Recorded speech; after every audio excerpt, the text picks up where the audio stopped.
15 फरवरी 2025 को भारत नेपाल सीमा स्थित रक्सौल शहर के बाटा चौक के पास 2 नेपाली युवतियों को बरामद किया गया, जिसके बाद मानव तस्कर गिरोह का भंडाफोड़ हुआ था। एसएसबी, स्थानीय police, anti human trafficking team, प्रयास संस्था और स्वच्छ रक्सौल संस्था की संयुक्त कार्रवाई में 7 तस्करों को गिरफ्तार किया गया था, जिसमें 2 महिला भी शामिल थी। तस्करों के नाम थे संजीत कुमार यादव, दिनेश शाह, जितेंद्र कुमार, राजेश कुमार। और जो प्रयास संस्था की निदेशिका है आरती जी, उनका कहना है कि क्या वजह है कि ये जो मानव तस्कर है वो जेल से छूट जाते हैं।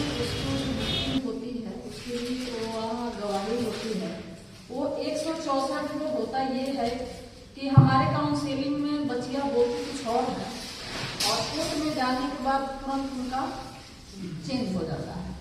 होता ये है कि अगर उनका गवाही अगर वहाँ चेंज हो जाता है तो हमारी जो रिकॉर्ड है पीछे जो हम लोग जहाँ से हम लोग राजनीति करके केस को आगे बढ़ाएं और जहाँ जाकर बच्चियां हमारे पास उनका गवाही कुछ और, कोर्ट में जाकर उनका गवाही कुछ और होता है, वहीं से केस टर्न ले लेता है।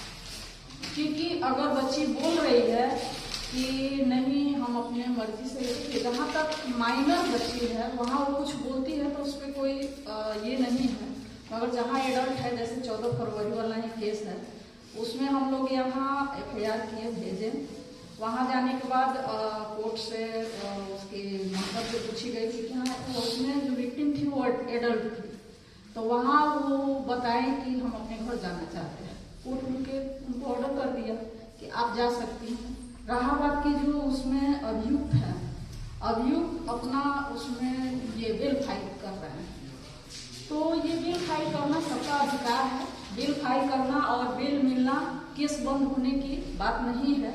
केस चलता है, वो बेल पे है, जो भी डेट पड़ेगी उस डेट पे वो हाजिर रहेगा, उसका भी वकील होगा। हम लोग संस्था वाले यहाँ काम कर रहे हैं, अगर आप FIR किए, अगर हम भी अपना वकील उसमें रखे हैं तो कहीं ना कहीं उस पर बहस होती है। तो उस पर आगे जो हमारा बढ़ते जाएगा गवाही, उसमें मानिए कि वो केस किए हैं, उसमें हम लोग गवाही में हैं, तो उसमें अगर हम गवाही के लिए जा रहे हैं, लमसम 20 गवाही हम दिए हैं, तो हमारा गवाही जो हुआ, जो हम जहाँ से पकड़े हैं वहाँ जो बच्चा हमें बताया उसके अकॉर्डिंग तो हम कोर्ट गए तो मेरा जो गवाही था वो पॉजिटिव है। रहा बात की वो जो अभियुक्त है उसकी तरफ से तो अभी तक कोई ऐसा गवाह नहीं हुआ है। जहाँ तक बस होता यही है कि जो बच्चे हैं या बच्चियां हैं उनका फैमिली वाला ही जाकर वहाँ पे उल्टा बयान करते हैं।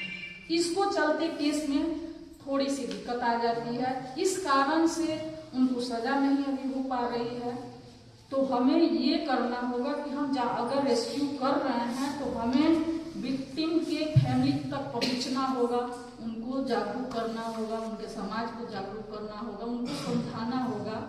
मगर पता नहीं कैसे वो लोग मोटिवेट कर देते हैं, वो लोग कोर्ट में जाकर वो अपना बयान कुछ चेंज कर देते हैं। इस वजह से बहुत सारा केस पेंडिंग में चल रहा है। यही है, बस हम लोग मिल के कोशिश कर रहे हैं। जहाँ तक मानिए अगर कोई इंडिया की बच्ची अगर नेपाल में चली जाती है, उसके साथ क्या होता है हम लोग भी नहीं देखा है। अगर हम बचा ले रहे हैं तो कहीं ना कहीं उसके लिए अच्छा कर रहे हैं। अगर नेपाल की बच्ची जैसे वो जा रही थी, उनको बोला गया कि हम छपरा लेके जा रहे हैं, मगर छपरा नहीं जा रही थी, वो डायरेक्ट कहाँ जा रही थी, कुशीनगर यूपी में जा रही थी। तो उनको तो ये भी नहीं पता था कि हमको कुशीनगर जाना है, वो तो समझी कि हमको बिहार में ही छपरा से हमको कल वापस आ जाना है।